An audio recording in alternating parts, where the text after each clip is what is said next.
जब ये सड़क बन रही थी तो उस समय यहां पर अचानक सड़क बनते समय यहां पे बार बार आकर के मशीन टूट जाती थी, तो इससे नीचे नहीं जा पा रही थी सड़क। एक बार, दो बार, तीन बार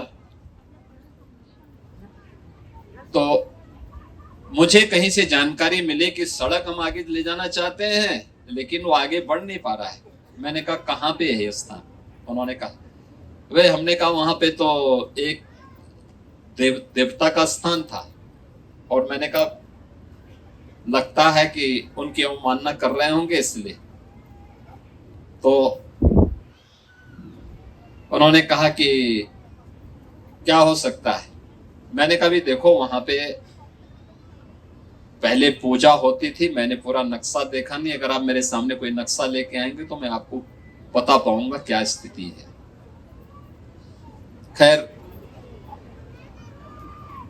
वो चीजें सामने आई, मैंने कहा भी इसको आप थोड़ा सा दक्षिण की तरफ बढ़ा दीजिए, आप उत्तर दिशा में ले नहीं जा पाएंगे, क्योंकि उत्तर दिशा में आप जब लेके जाएंगे तो आपकी मशीन बार बार टूटेगी।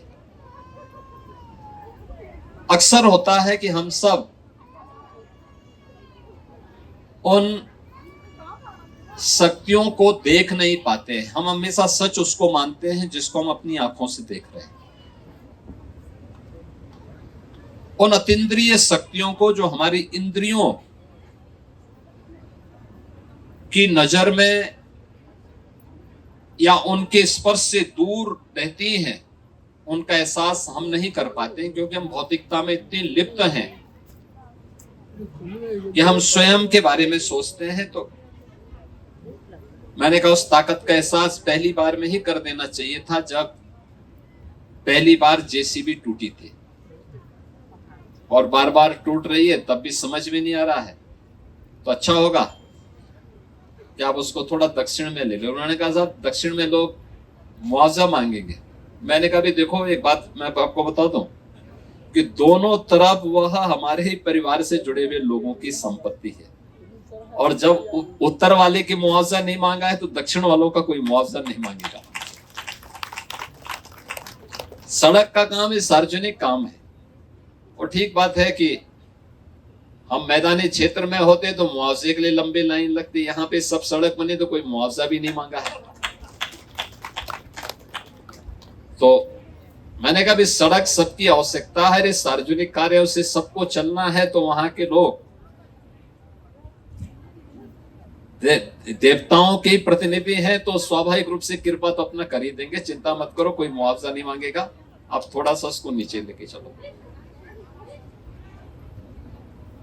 और फिर जब मैं 2 वर्ष पहले आया था,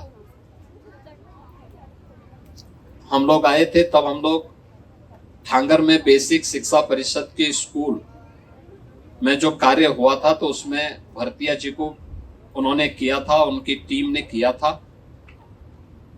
उस स्कूल में बहुत अच्छे कार्य हुए थे, स्मार्ट क्लास बनी है, डिजिटल लाइब्रेरी बनी है, उसकी फ्लोरिंग बनी है, और भी बहुत सारी चीजें बच्चों के लिए बनी है। तो मैंने उनसे कहा, मैंने कहा एक नक्शा आप थोड़ा बनवाइए अपने अच्छे आर्किटेक्ट को ले जाकर के, और मैं जरूर चाहूंगा कि संचालक जो यहाँ पर हैं या शुक्ला जी से इनको कहूंगा कि अभी संचालक को उनको बुलवा करके जिन लोगों ने आर्किटेक्ट बनाया है, जिन लोगों ने काम किया है, उनको जरूर मंच पे सम्मान करवाना।